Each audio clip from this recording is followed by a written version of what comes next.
WRX is still alive, for now at least. I'll include a link to the Doug Smith Subaru's website in the description down below. If you have any questions, that's for Samara. I'll also include a link to my car buying guide. Let's get into it.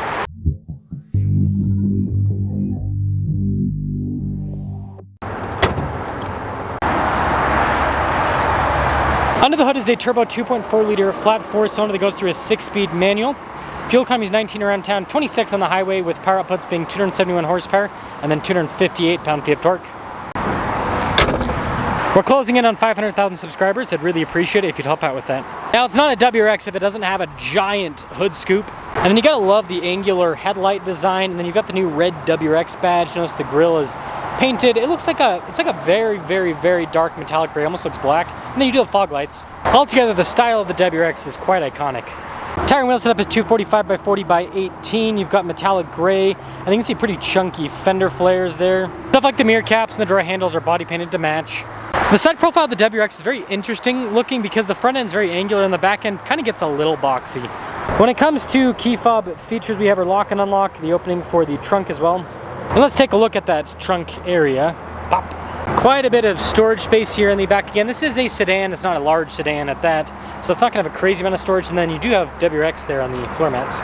Pretty angular design with the taillights too. You've got another red WRX badge. And then we have 4 exhaust tips. I guess we have 1 per cylinder. That will cap things off for the exterior, pretty much.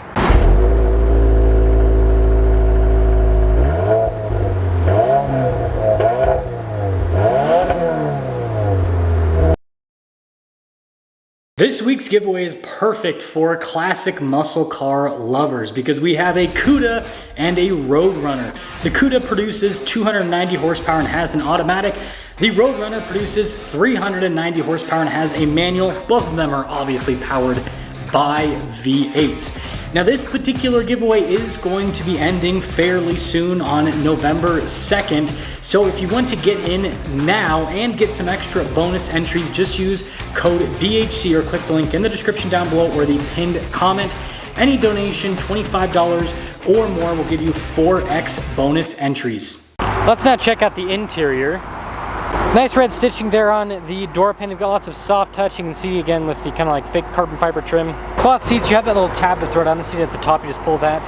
Yeah, more of that red stitching. Legroom's pretty darn good. I mean, I got knee room too. Got some USB ports in the back, little cup holder armrest here in the back. And then headroom again for a sedan is pretty decent. Keyless entry for up front, and let's check it out. Blind spot monitoring with the mirrors. You've got more of that soft touch trim all over the door panel. Red stitching down below. All the windows are automatic, by the way. Cloth seats up front, kind of a bucket design, and they are manual with the adjustments. 3-pedal layout, because this one has the manual, and you do have the kind of nice metallic finish on the pedals. Soft touch all around the steering wheel. You've got red stitching in the center portion. And then on the front face, we actually have adaptive cruise control for lane centering, even though it's a manual. Volume, voice command controls. You've got some controls there for the whole center stack. And take a look at the center stack, analog gauges on either side, but with the center stack you can also change the information that's displayed there depending on what you're looking for with the vehicle. Backup camera in reverse, kind of more of a potato cam resolution, but not the worst. And then as for the rest of the infotainment system, you got analog controls for the radio on either side, climate controls, but then there's more climate controls built into the screen. It's kind of like a mix where you can only really adjust the temperature without the screen. And the screen itself is decently quick to respond. It does take a second sometimes, but overall everything is pretty nicely labeled. Some USB ports. You got a 12 volts shifter here for the 6-speed manual transmission. There's more of this red stitching on the side. Got a traditional e-brake here. Some cup holders, little center console, it's pretty small. Another 12 volt inside. There's soft touch on the top, and there's more of that soft touch with the red stitching on the dash. The sticker's for $40,200. Let's see how it performs. Well, let's set off in the WRX. Man, I feel like I can't get this backrest correct for the video. It's either too a little, yeah, it's most of the time it's a little bit too far back, where I went a little bit more forward just for camera view purposes. Man, I love the steering on these WRXs. There's a little bit of weight to it, so it actually kind of feels like you can somewhat understand what's going on. And the shifter is of course crisp. Now the WRX, this newest WRX is kind of interesting because they did add some kind of more rally type elements to it, like the suspension's a little bit different. I mean, look at the fender flares. But then they still keep it with street-oriented tires. I mean, I think it's kind of interesting. The biggest missed opportunity, I would say, with this newest generation of WRX is Subaru not offering, believe it or not, a wilderness version.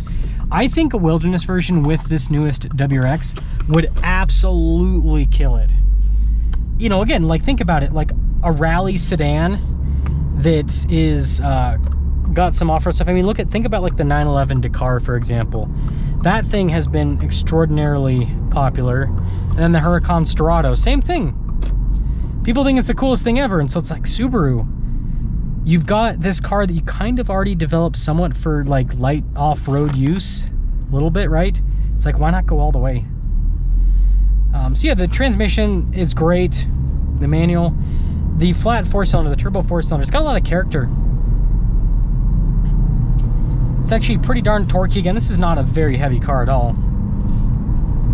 Yeah, smooth power delivery.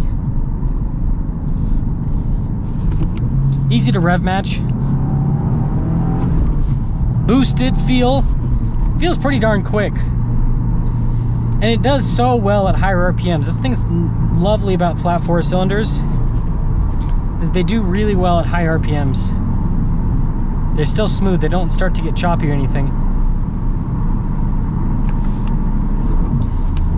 Yeah, this is a fun car. I mean, you can have fun with this on a daily basis, but it's also comfortable enough. It doesn't have double pane windows. I'm like 99% sure. Yeah, it's just regular windows, but insulated enough. And it just feels sporty. Like when you're in this, it just feels like the seats, the bucket type seats, and the suspension kind of does like the Raptor thing a little bit on like a smaller scale. It's fun. Speaking of Raptors, there you go, Ranger Raptor. So here's the deal with the don't fall backpack. Here's the deal with the WRX. It's gotten really expensive, as has all the competition. It's like the automakers are colluding with each other to increase the prices on these kind of sporty cars, right? Like the GTI is more expensive, the GR Corolla, like all of them are more expensive. I think the WRX is really cool. I just think they don't really care about this car anymore. Like, that's what it looks like when I look at this new WRX. Like, this is arguably the best WRX that's ever been developed. And it just seems like so little effort's being put into it. It's like they made the WRX better than it ever has been, and then they just kind of dropped it. It's like they only care about the crossovers now.